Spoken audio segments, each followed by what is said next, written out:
Alors oui, ça a tout l'air d'un pitch de film de science-fiction, hein. Sauf que ce n'est plus de la fiction du tout. C'est ce qui est en train de se passer là, maintenant, avec l'arrivée en force des agents d'intelligence artificielle autonomes. Et ça pose une question, une seule, mais elle est énorme.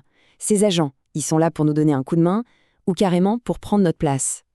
45%, franchement, ce chiffre, il donne le vertige. On parle de près de la moitié de tout ce qu'on fait au boulot aujourd'hui qui pourrait être fait par des machines. C'est pas une petite évolution, là, c'est une transformation radicale qui s'annonce. Et ça va redéfinir les règles du jeu beaucoup, beaucoup plus vite qu'on ne le pense.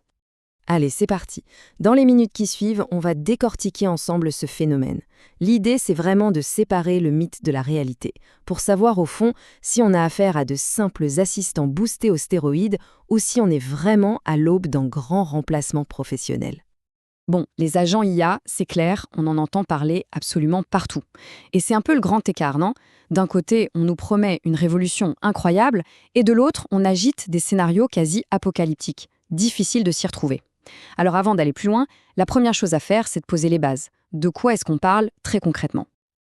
Ok, c'est le moment de mettre un peu les mains dans le cambouis. Parce que pour vraiment comprendre l'impact de ces agents, il faut d'abord comprendre comment ça marche sous le capot. C'est quoi, au fond, la différence avec les chatbots qu'on utilise déjà depuis des années? Et voilà, toute la différence, elle est là. Elle est fondamentale. Un agent IA, ce n'est pas un simple exécutant à qui on donne une liste de tâches. Non, on lui donne une mission, un objectif. Et c'est lui, tout seul, qui va décomposer ça en étapes, élaborer un plan et passer à l'action. Il ne fait pas que répondre à des questions. Il agit. Le moteur qui fait tourner tout ça, c'est une boucle qu'on appelle REACT, pour raisonnement et action. Ça, c'est simple en fait. Étape 1, l'agent réfléchit, il décompose son grand objectif en petites actions logiques. Étape 2, il exécute ses actions en utilisant des outils. Et étape 3, cruciale, il apprend. Il regarde le résultat de ses actions pour faire mieux la prochaine fois. Et c'est ce cycle qui tourne encore et encore qui lui donne cette autonomie. Bon, tout ça, c'est bien joli sur le papier, mais on va arrêter la théorie 2 minutes. Parce que ces agents, ce n'est pas un projet pour 2030. Non, ils sont déjà là, déjà au travail. Alors voyons un peu concrètement ce que ça donne sur le terrain. Que ce soit pour gérer la montagne d'emails, pour accélérer le développement de logiciels ou même pour aider les RH à trier des CV, les cas d'usage sont déjà là et ils sont nombreux. En gros, ces agents sont de véritables boosters de productivité. L'idée, c'est qu'ils s'occupent des tâches un peu lourdes pour nous laisser du temps et de l'énergie pour ce qu'une machine ne peut pas faire, la vraie stratégie et la créativité. Et bien sûr, qui est-ce qu'on retrouve en première ligne de cette course effrénée? Les géants de la tech, évidemment. Chacun avec sa stratégie. Microsoft veut intégrer ses agents partout, dans Word, Excel, Teams. Google mise plutôt sur des agents hyper spécialisés. Et puis il y a OpenAI qui fournit en quelque sorte le cerveau de base, tout en essayant de jouer le rôle de l'arbitre pour que tout ça se développe de manière responsable. Bon, et maintenant, la question qui fâche. Celle que tout le monde se pose. Si un agent IA peut faire tout ça, qu'est-ce qui nous reste à nous, les humains? C'est la grande angoisse. Et la réponse, vous vous en doutez, est loin d'être simple. Alors regardons les faits, calmement. Justement, une étude de Microsoft a mis le doigt sur les métiers qui sont déjà les plus impactés. On y trouve les interprètes, les rédacteurs, les agents de service client, les développeurs web. Mais attention, soyons clairs, impacté ne veut pas dire condamné. L'idée, c'est que le quotidien de ces professions est en train de se transformer à une vitesse folle. Et cette phrase, elle résume absolument tout. C'est le point clé de toute cette histoire. L'IA ne va pas remplacer les humains, non. Par contre, les humains qui savent se servir de l'IA, eux, ils remplaceront ceux qui refusent de l'utiliser. Le vrai changement, ce n'est pas la machine, c'est la collaboration entre l'humain et la machine. Le schéma qui se dessine est finalement assez clair. D'un côté, on a tout ce qui est standardisé, répétitif, ça c'est de plus en plus automatisé. De l'autre côté, ça libère de la place pour de nouvelles tâches, plus humaines, fixer les grands objectifs stratégiques, vérifier la qualité de ce que produit l'IA, et surtout, gérer les cas complexes et les dilemmes éthiques que la machine ne saura jamais trancher seule.